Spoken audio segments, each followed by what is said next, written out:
দেখলাম এত পদের ভর্তার আয়োজন। সঞ্জনা একা এতগুলো ভর্তা বানাইছে, তাও পাটায় বেটে। ওর হাতের অবস্থা নাজেহাল। কিছুদিন আগে আমাদের ফ্রেন্ড সঞ্জনা আমাদের গ্রুপের মধ্যে কয়েক পদের ভর্তা আর খুদে ভাতের ছবি দেয়, যেটা দেখে আমাদের সবার এত খেতে ইচ্ছে করে। তো ও আমাদেরকে সবাইকে ইনভাইট করে ওর বাসায়। এত গরম পড়েছে, আইসক্রিম খেতে খেতে পরে ওর বাসায় গিয়েছি। আর আমার এই ফ্রেন্ডটা আজকে আমাকে একটা জুতা গিফট করেছে। এসে জুতাটা কিন্তু অনেক সুন্দর হয়েছে, আমার অনেক ভালো লেগেছে। একদম নেটের উপরে খুব সুন্দর করে স্টোন ওয়ার্ক করা। আমার এই টাইপের জুতা তেমন একটা পরা হয় না, বাট এটা আমার খুবই পছন্দ হয়েছে। এরপর দেখলাম এত পদের ভর্তার আয়োজন। সঞ্জনা একা এতগুলো ভর্তা বানাইছে, তাও পাটায় বেটে। ওর হাতের অবস্থা নাজেহাল, বাট কত সুন্দর করে সাজে আমাদের সামনে সার্ভ করছে, মনে হচ্ছিল আমরা কোনো হোটেলে বসে খাচ্ছি। এতগুলো ভর্তার মধ্যে আসলে এক্স্যাক্টলি কোনটা কিসের আমি বলতে পারছি না। তবে বাদাম ভর্তা, রসুন ভর্তা, ডিম ভর্তা, ডাল ভর্তা, কালো জিরা ভর্তা, ধনিয়া পাতা ভর্তা, শুটকি ভর্তা, চিংড়ি মাছের ভর্তা, বালাচাও ভর্তা, অনেক অনেক পদের ভর্তা ছিল। আর আমরা যেহেতু সবাই ভর্তা অনেক বেশি পছন্দ করি, আমরা তো দেখে একদম খুশি হয়ে গেছে। আর ও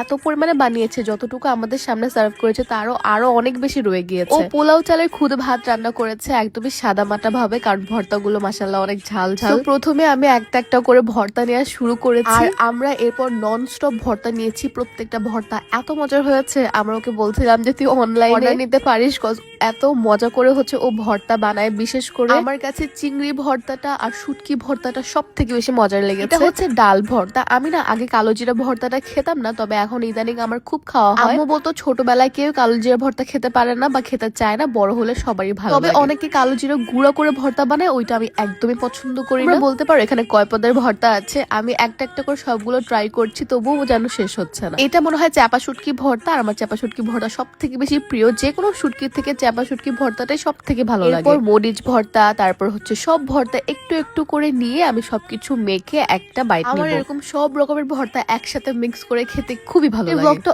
অনেক ছোট, আমরা খাওয়া দাওয়া শেষে পরে অনেক মজা করেছি। এখানে হচ্ছে কালের মানুষ যেভাবে পোজ নিয়ে ছবি তুলতো, ওইভাবে ছবি তোলার চেষ্টা করতেছি আমরা। সেদিন এত পরিমাণে গরম পড়েছে, আমরা কেউ কোনোভাবে রেডি হয়ে যাই, নরমালি চলে গিয়েছিলাম, বা দিনটা খুবই ভালো কেটেছে। এরপর এখান থেকে আমরা গিয়েছিলাম নূরজাহান, ওইখানে বিকালবেলা একটু খাওয়া দাওয়া করে বাসায় চলে এসেছি।